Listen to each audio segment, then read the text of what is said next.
There were too many doors in the upstairs hall. Sarah told her parents, but they couldn't see it. They told her not to worry. They told her there was nothing there.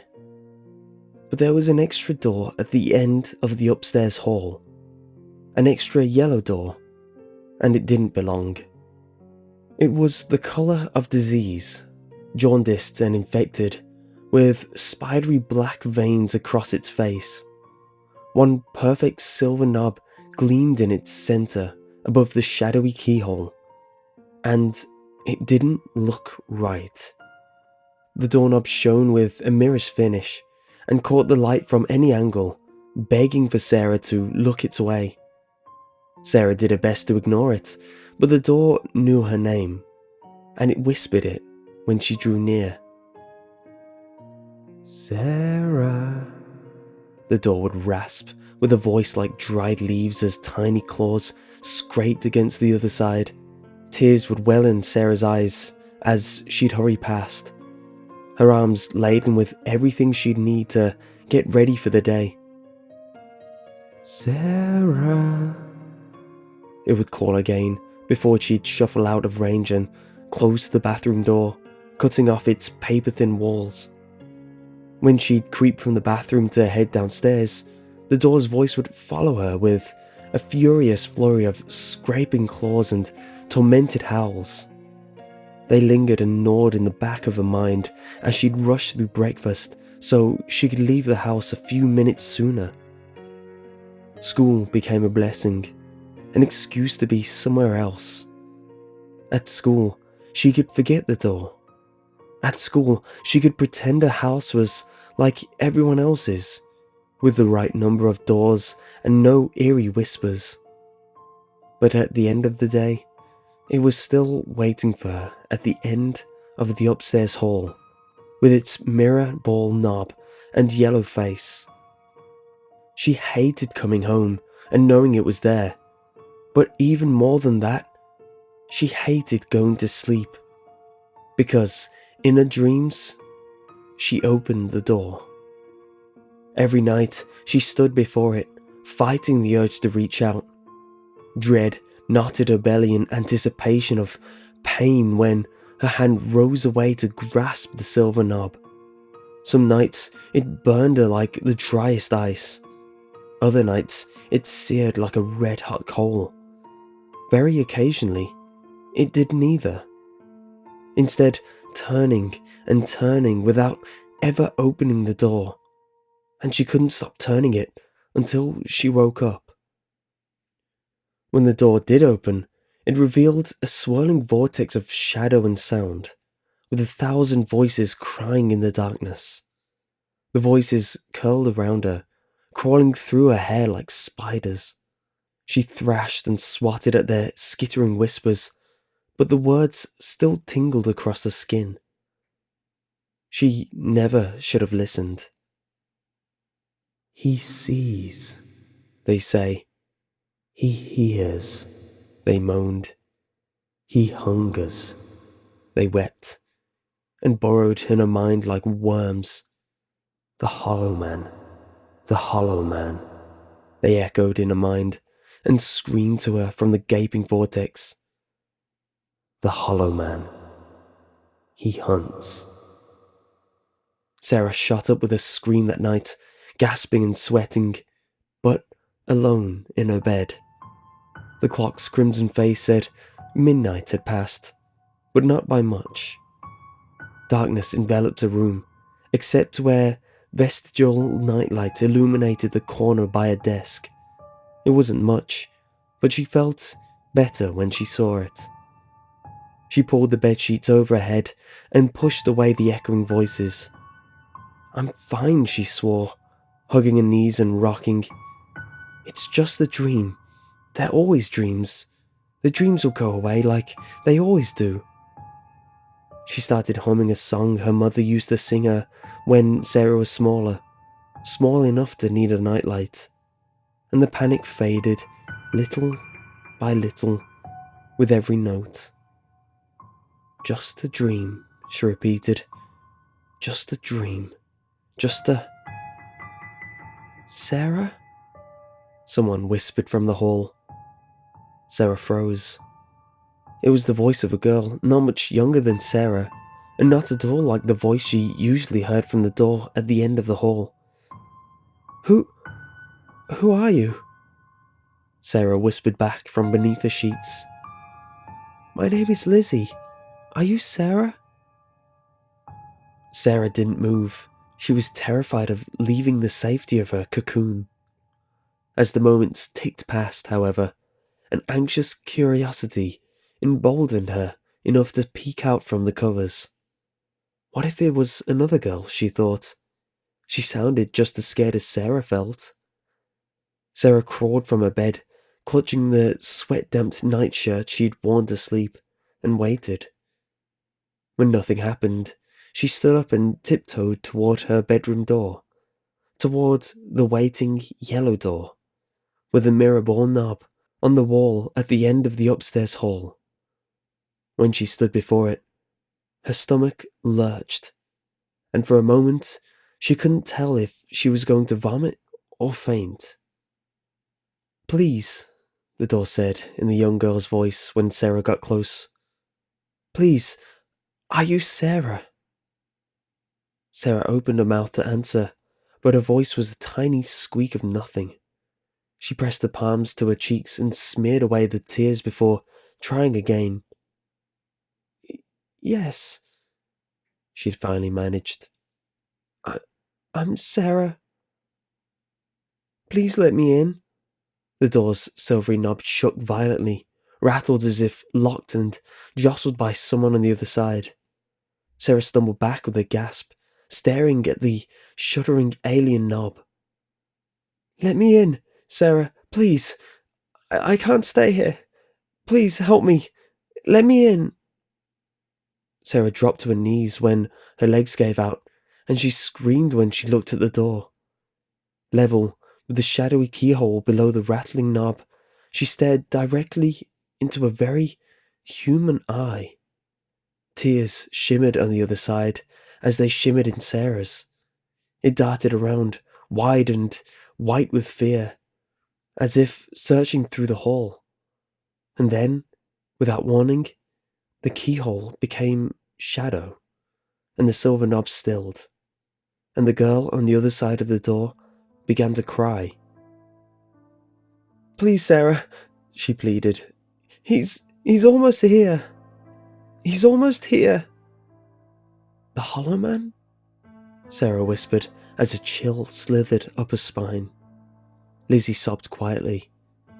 Sarah scooted closer to the door, her fear growing colder when the girl from the other side didn't answer. Lizzie? Silence fell, as it had always been there. She couldn't hear Lizzie crying anymore, and even the house was too quiet behind her. Sarah put her ear near the door and held her breath. She waited. Minutes passed, but it couldn't have been minutes. Nothing moved, nothing whispered, nothing cried, nothing stirred. She couldn't hear anything but her own heart racing. Was she gone?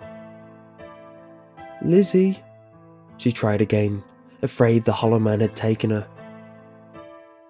He's here, Lizzie whispered at last, almost in her ear, as though Lizzie's lips pressed tight against the keyhole. Please, let me in. Sarah's head ached.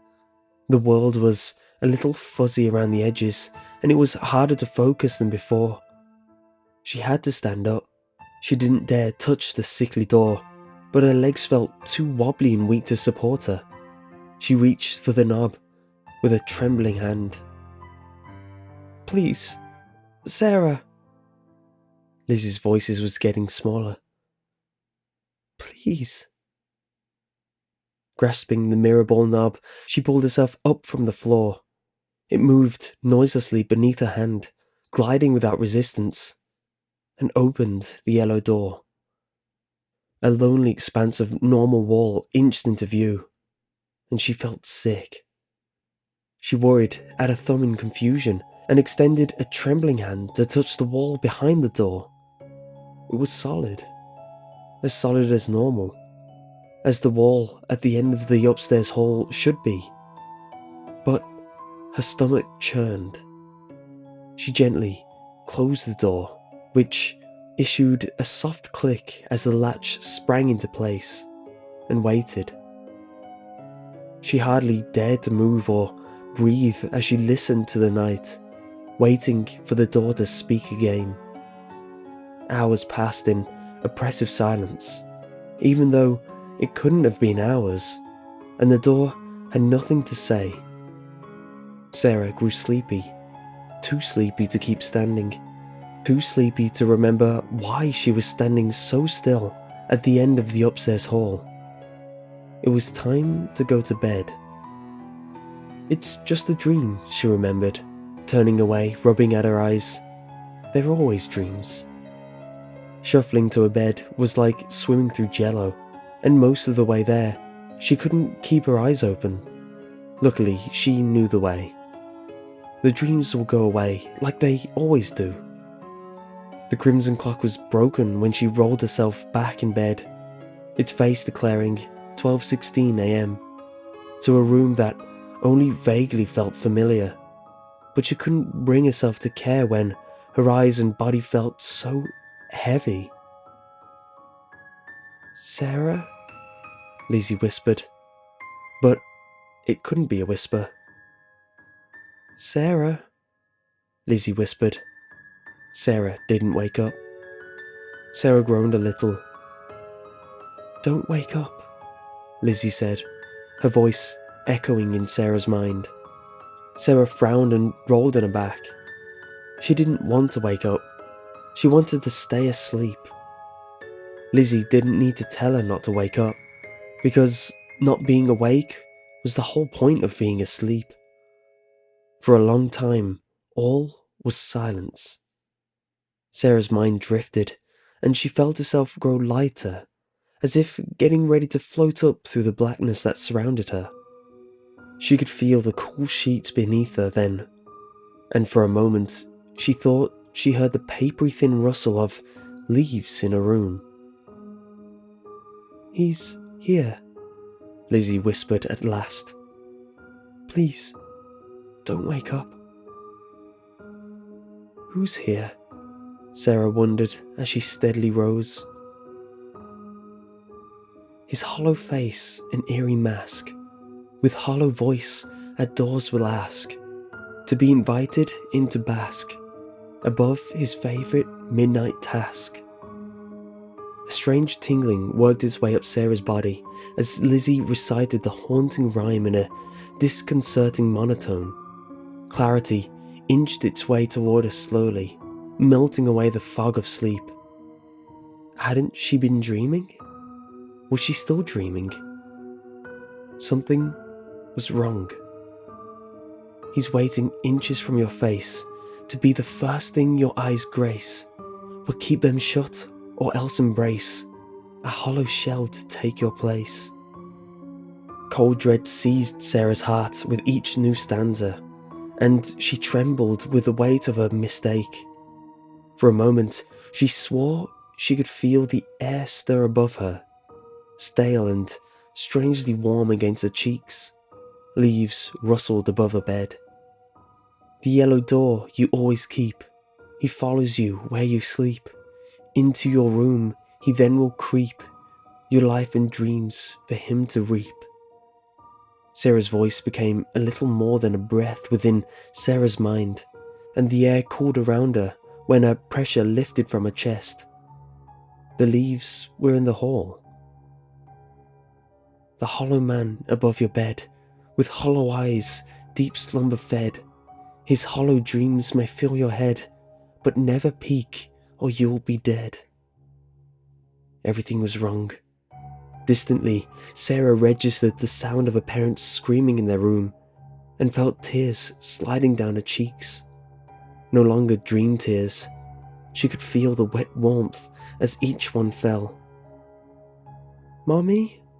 Sarah whispered, the sound paper-thin. "Daddy?" she rasped with a voice like dried leaves. "Lizzie?" she thought, but Lizzie did not respond. Silence fell over the house, and Sarah knew nothing would ever be right again. From the hall outside her bedroom, Sarah heard the soft click as a latch sprang into place and waited. Silence filled the house again. The leaves were gone. Sunlight peeked through the curtains, and the crimson clock said it was 7:45 a.m. before she felt it was safe enough to open her eyes and leave her room. The yellow door, with its mirror ball knob, stared at her from the wall at the end of the upstairs hall, and the house was still too quiet. It was a different quiet than before, though, a different quiet than from a dream. It was the quiet of a tomb, except, of course, for the occasional tapping, as if from tiny claws from the other side of the yellow door.